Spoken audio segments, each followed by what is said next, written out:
Okay, let's do a practice quiz.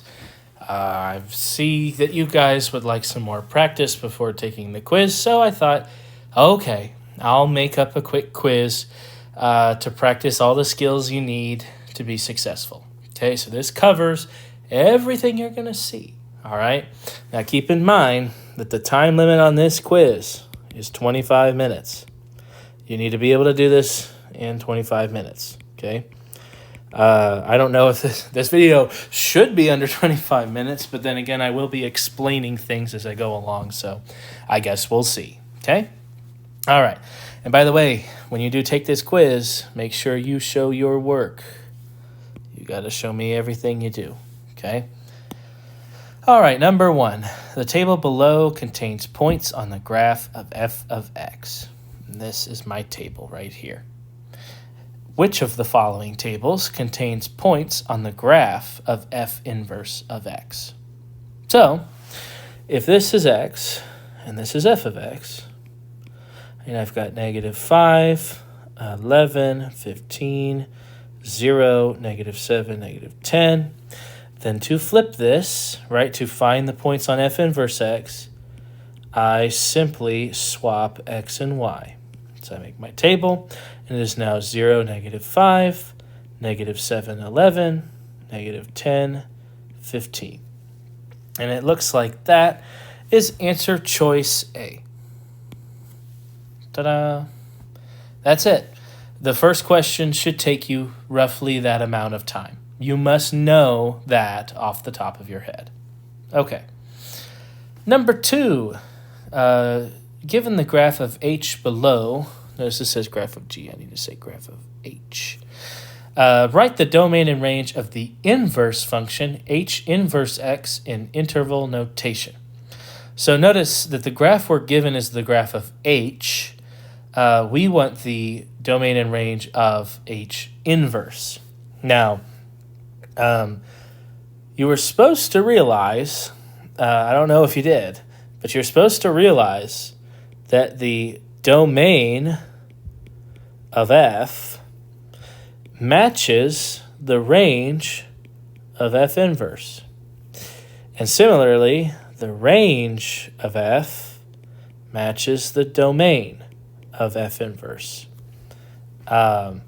This is because you're swapping all x and y values. So if I look at the domain of f, well, it is all the way from negative infinity, right? It's basically this line going to negative infinity and stops at negative 5. Looks like that stops at negative 5 right here.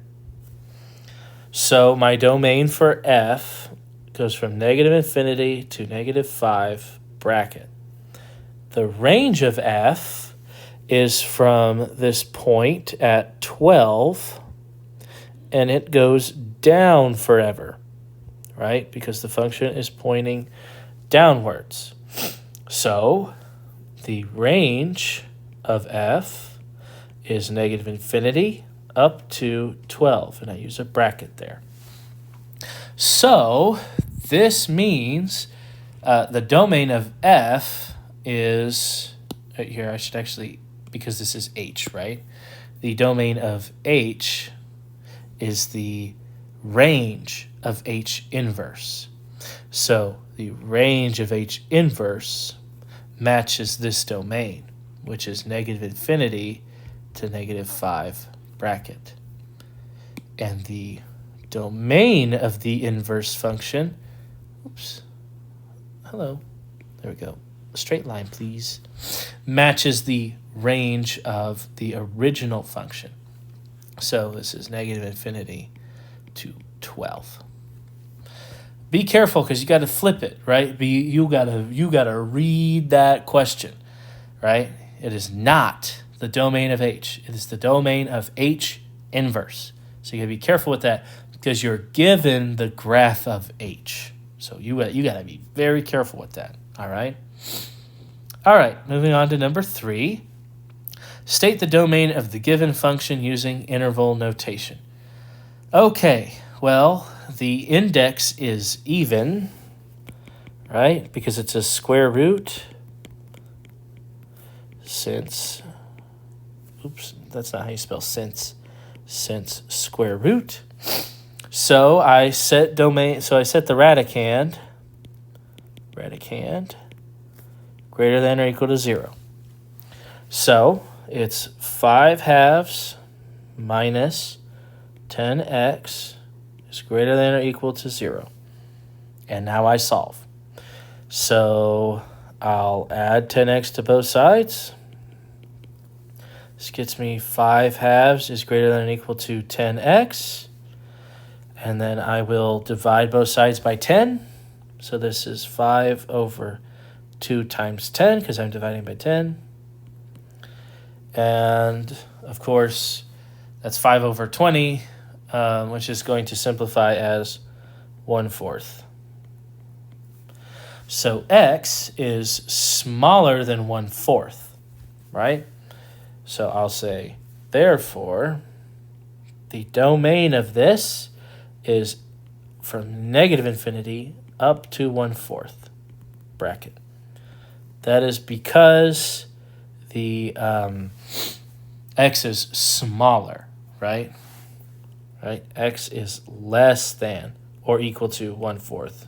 Means it goes down to negative infinity. It's not going to go above. 1/4 is the highest it could be. It's got to be smaller than that. Okay? This other junk, this negative on the outside, this plus 11, you don't care about that. That affects range. And this question does not ask for range, so don't sweat it. Number 4, write the equation of the inverse function g inverse of x, given the function g of x equals 3/5 minus cube root 2x minus 1 over 10. All right, well, the first step in doing this is to rewrite this as y equals. So I will do that. And then to find the inverse function, I swap x and y. So x equals 3/5 minus cube root of 2x minus 1 over 10. Now, No. Mistake. 3 cube root of 2y minus 1 over 10. I'm so sorry, because you swapped x and y. And now I will solve for y. I will do this by first subtracting 3/5 from both sides. I get negative cube root 2y minus 1 over 10. And then I'll divide that negative over. So, boop. Let's make a straight line like that. This will become now negative x plus 3/5 equals positive cube root of 2y minus 1 over 10. Now, cube both sides, right? I'm going to cube this side and cube this side. The reason we're cubing both sides is because y is stuck under a cube root. So the inverse operation of cube root is cubing, meaning raising to the power of 3. So now I'm going to rewrite this as 3/5 minus x cubed. I'll just rearrange that. Equals 2y minus 1 over 10. I'll multiply the 10 to the other side. You do not need to distribute this cube term. It's fine. We're just finding the inverse function. We don't have to distribute this whole thing. And then I'll add 1 to the other side. Let's move this up here. Boop, boop, like so. No. Like this. Thank you. So I will add 1 to the left side. So 10 times 3/5 minus x cubed plus 1 equals 2y. And now divide by 2. So if I divide everything by 2, that's fine. 10 divided by 2 is 5 times 3/5 minus x cubed plus 1/2 equals y. This is because I divided by 2, right? And so finally, arrow, therefore, my inverse function, g inverse of x, equals 5 times 3/5 minus x cubed plus 1/2. If you do not formalize this function as g inverse, I'm going to take some points off. You need to make sure you state and claim that this is the inverse function. Just a heads up, okay? All right. There's all the work for number 4. I do believe the questions on the actual quiz are a little bit easier and not so much algebra, but I just wanted to throw something on here so you could really follow. Okay, let's move on. Only 2 more questions to go, and then we are done. Okay, number 5. The function f of x equals blah, blah, blah is given. Let's rewrite it to make it easy to graph.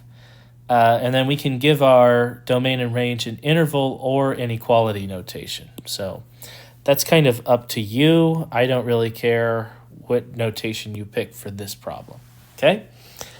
Do make sure that you provide at least 3 points on the graph. I'm going to do that in green. Okay, we've talked about that in class. You need to have 3 points. And each of those points need to be nice and pretty, meaning I ordered pairs of integers, so whole numbers. So here's how I'm going to rewrite this function. I see that 49 and 294, those are both divisible by 49, and I know that the square root of 49 is 7. So I'm going to rewrite this as negative 1/2 square root 49 times x plus, I believe it's 6, although I'm going to use a quick calculator to check this out. You might be saying, Mr. Spake, you're going to be, wait, but Mr. Spake, we don't get a calculator on the quiz. Why do you get to use it? I say, because I'm not giving you 49 times 6 on the quiz. So, all right? I'm not giving you something that you should be able to figure it out. The numbers will be small enough, okay? So I've got this, and now I will split this square root, say square root of 49 times square root of x plus 6 plus 8. And the square root of 49 is 7. So this is now negative 7/2 times square root x plus 6 plus 8. Okay? That's my function. I cannot simplify it anymore. So I will finalize that here, like so. And now I need to find 3 points. 3 points. And so I provide you a table here. You should be able to notice very quickly where the end point of this square root function is. It is at negative 6, 8, because this is shifted left 6, up 8 via the function transformations. So I will go negative 6 up to 8. This is my first point. Okay, let's plug in some more stuff. I know that I can take the square root of 4. So let's do negative 2. Right, so here's negative 7/2 times square root negative 2 plus 6 plus 8. That equals negative 7/2 times root 4 plus 8. And if I do that, well, that's like negative 7/2 times 2, so that's just negative 7 plus 8, which equals 1. So when I plug in negative 2, I find that that is 1. So I'll plot the point, negative 2, 1, right here. I also know that I can take the square root of 1. So if I use x as negative 5, and I pair that with 6, right? But that's times negative 7/2. Let's do 4. I like that better. The reason I'm not picking negative 5 is because when I multiply 1 times negative 7/2, that's not a very pretty number for graphing. It's okay, but it's not the best. I'm going to instead pick 10. Negative 7/2 times square root 10 plus 6 plus 8. That is negative 7 halves times square root 16 plus 8. Square root of 16 is 4. So you see this is negative 7 halves times 4 plus 8, which means this is negative 14 plus 8, which equals negative 6. So when I plug in 10, I get an output of negative 6. So 10 comma negative 6. Ooh, look at that. Just barely makes the mark. And that's 3 points, so I will draw my smooth square root curve. And there it is. It does also ask for domain and range. This should be very easy to note. X starts at negative 6 and goes on to the right towards infinity. So it's negative 6 to infinity. And the range goes all the way down from negative infinity and ends at a peak at 8. And I put a bracket around that. Ooh.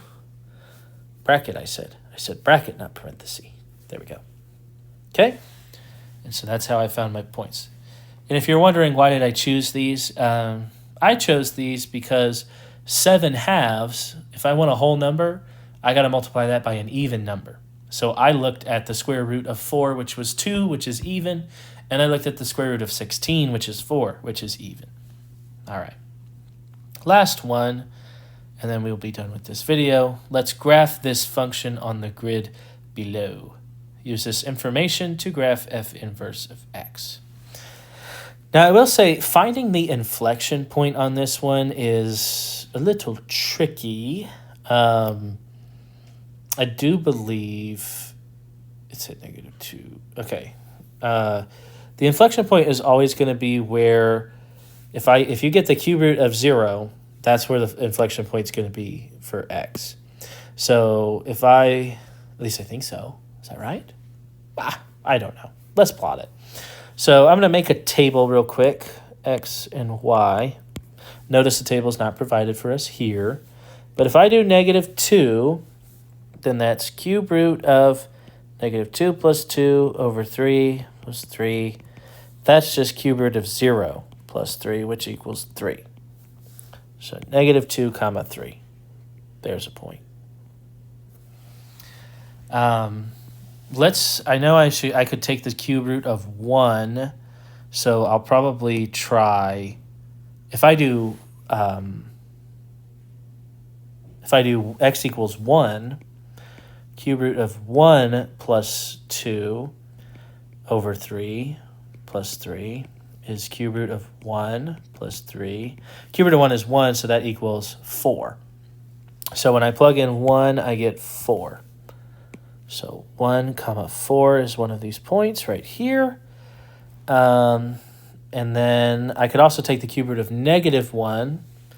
So cube root of negative, do I want to do, no, not negative 1, negative 3. So negative 3 plus 2 over 3.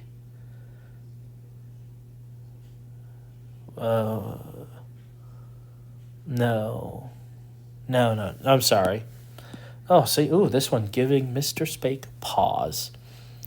You want it to be the cube root of negative 1, so you need x plus 2 over 3 to equal negative 1, which means you need negative 3 over 3. So you put negative 5. So cube root of negative 5 plus 2 over negative 3. Oh, sorry, just positive 3. Plus 3, which is cube root of negative 1, right? Which is just negative 1. So cube root negative 1 plus 3. Eek, terrible 3 right there. That just equals 2. So when I plug in negative 5, I get an output of 2. So negative 5 comma 2 right there. And I want to draw a nice cube root function, so it's going to look something like this. Okay. And now that I've got those 3 points, I just have to flip them to graph f inverse, right? Negative 2 comma 3, I just flip these. 3, negative 2. So that's 3, -2. 4, comma 1, that's right here. And 2, comma -5, that's right there. And this is a cubic function, so I'm going to make it look like a cubic. Try to get that curvature nice in the middle there. I'm going to make it a little bit better. Boop. And then I want a little bit more curve there. All right, that's a little bit better. I'm a little bit happier with that. Okay? Nice. And there it is. That is the quiz. Okay? So you know exactly what to expect. I think that's doable in 25 minutes. If I am really feeling nice, maybe I'll extend it to 30. But honestly, past 30 minutes, nah. You got to be able to get this in half an hour. Okay? Alrighty. I think the questions on the quiz will be a tad easier than some of these, like 5 and 6. I don't think they're that tricky. I think they're a little bit more straightforward, but I guess you'll see tomorrow / Wednesday, right? Okay, I hope this was helpful, and see you around.